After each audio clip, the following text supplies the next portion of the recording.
The S24 Ultra is definitely the most complete phone you can get in 2024. Is it the best? I want to talk about that in this video. Should you buy one with the S25 right around the corner?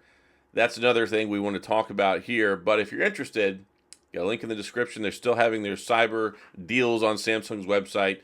You can get them for $800 off with max trade-in or $400 off instantly, which is still a pretty good deal. And of course, up to 47% off on the Watch Ultra or the Galaxy Buds 3 Pro. So if you're looking to combo it and get a couple of things, it may be worth your while. Affiliate link in the description. But yeah, it's the most complete phone. I have a hard time saying best because I've got another video coming up very soon talking about what I think the best phone is this year. But Samsung did a great job with the S24 Ultra this year. Now, we've got basically the same camera design, basically the same cameras for the most part, and they kind of squared things off again, making it very much look more like the Note of yesteryear.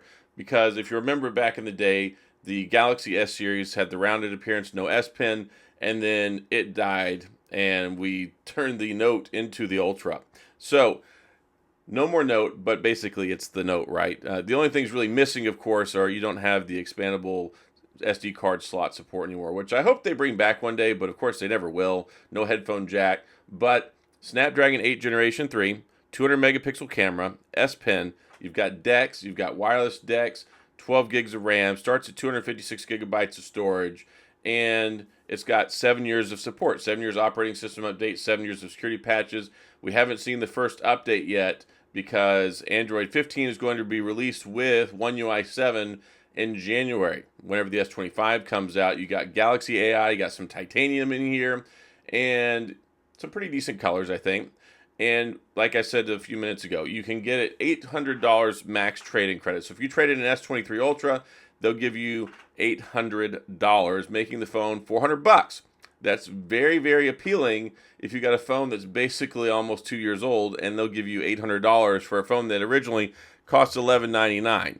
And just for some more gee whiz, the S22 Ultra, they'll give you $700. So you could get this for $599 if you trade in your S22 Ultra that's almost 3 years old now. So pretty superb there. If you don't have anything to trade in, you just want to buy one, you can get it $400 off instantly, making it $899, which is incredibly competitive because if you take a look at the Pixel 9 Pro, it's a $999 phone. It was recently on sale for $799. The Pixel 9 Pro XL is a $1099 phone. It was on sale for $849. So basically, this and the Pixel 9 Pro XL, which I have right here, fantastic phone, roughly about the same price during the sale period.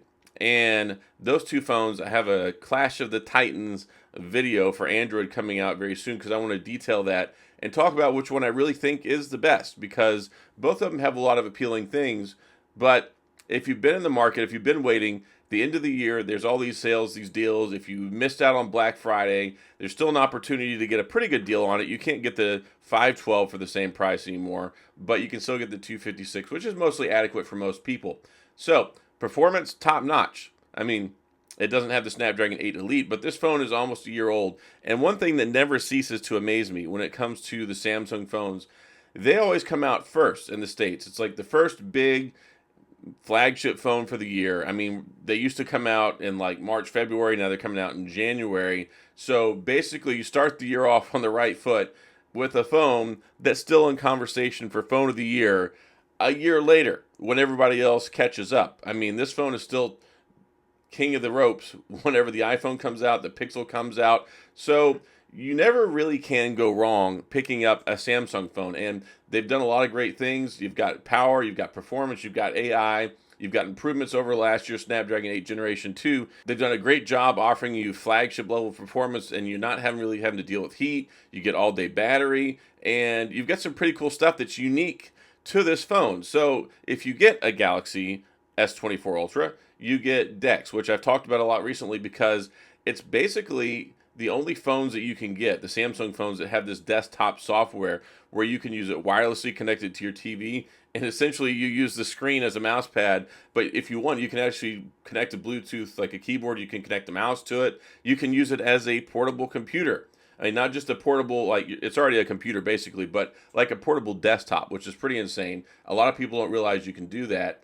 And you can do that wired or wireless. You can straight up plug it in with the USB-C display out to a monitor. That's pretty darn cool. And then you can turn it into a portable desktop. And you can use it for work. You can use it for presentations. You can use it all sorts of different things. And wirelessly is pretty cool too. I've done that as I've traveled some. It's something I don't use very often, but some people really do like it. And here's a point of conversation. This is not like a doom and gloom, go out and buy one now because we might miss out on the future. But I'm hearing rumors there's a possibility that the S25 could ditch DeX. And I don't think that's going to happen because it's a big selling point for the phone. And yes, Motorola, they've got a little bit of a desktop software, but they're really the only ones out there. And it's something that's been very special to these phones for years.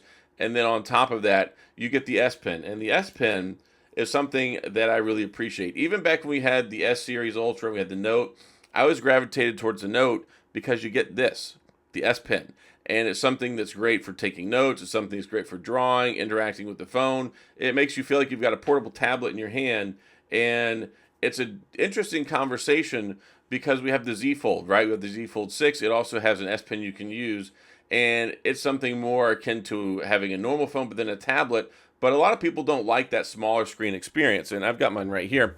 So when you take a look at the S24 Ultra, you've got this big 6.8-inch screen, and you get lots of real estate all the time, right? It's not a compromise. Whereas with the Z Fold, you have the much, much smaller, skinnier, easier to use one-handed screen, but then you open it up, and then you get this big, gigantic screen, basically a tablet in your pocket. So you kind of have to look and see what you want, because there's been some amazing deals on the Fold as well. I mean, heck, the other day, they had it where you could trade in the Z Fold 5 and get the Z Fold 6 for $399. That's insane. That's like $1,500 off. So it's hard to compete with that, but a lot of people don't want that. A lot of people just want the best flagship they can get. They don't want to have to worry about foldable screens. They don't have to worry about creases. They don't want an S Pen that attaches on the back of the phone. They don't want 3-year-old cameras. You want the best of the best of the best. And in the Samsung world, that's this guy. Now, I really kind of preferred the 108 megapixel camera we had 2 years ago. I thought it was really dialed in and a really, really good camera. And then they swung for the fences, played the numbers game, came out with a 200 megapixel camera. They're like, hey, we were the first ones with a 200 megapixel camera on the phone. And it's funny because when you shoot photos with it, it still bends down to like 12 megapixels. So it's like I don't know, it's like a multiple times bend. Instead of a quad bend, it's like a 8 times bend or something. Basically, it takes all that information and it squishes it down into a smaller 12 megapixel photo.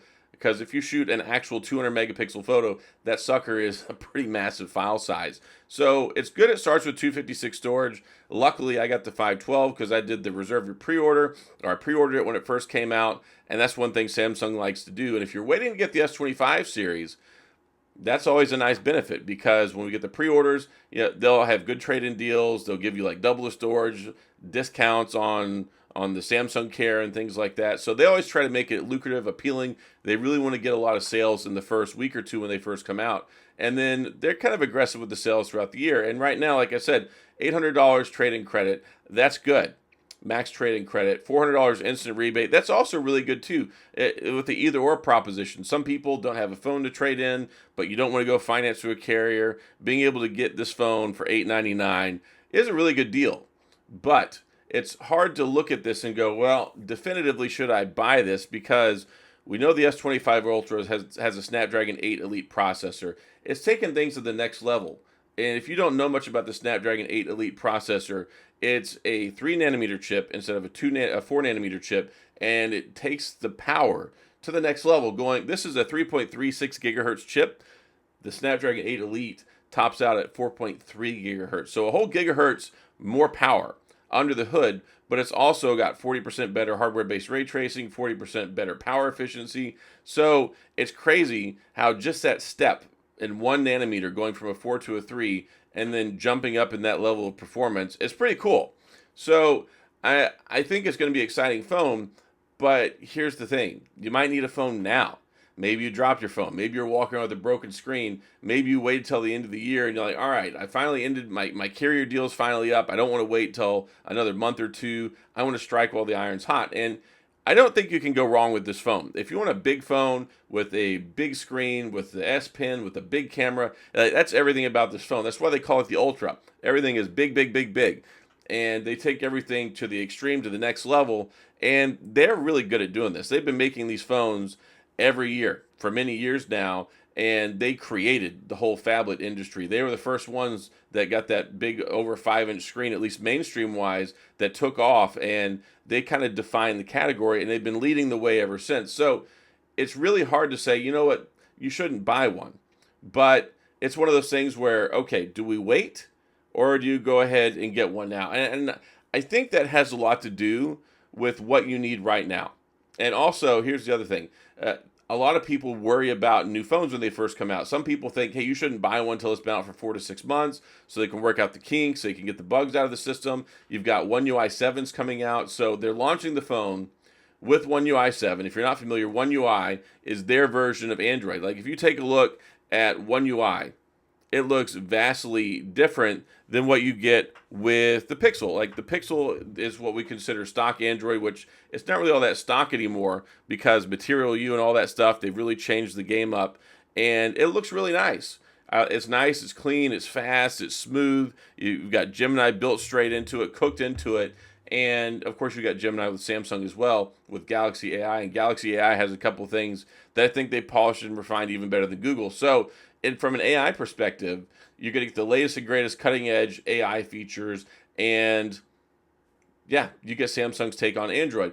But a lot of people worry about new versions. They say, hey, don't upgrade, don't update yours, wait a couple of months, see if there's any problems.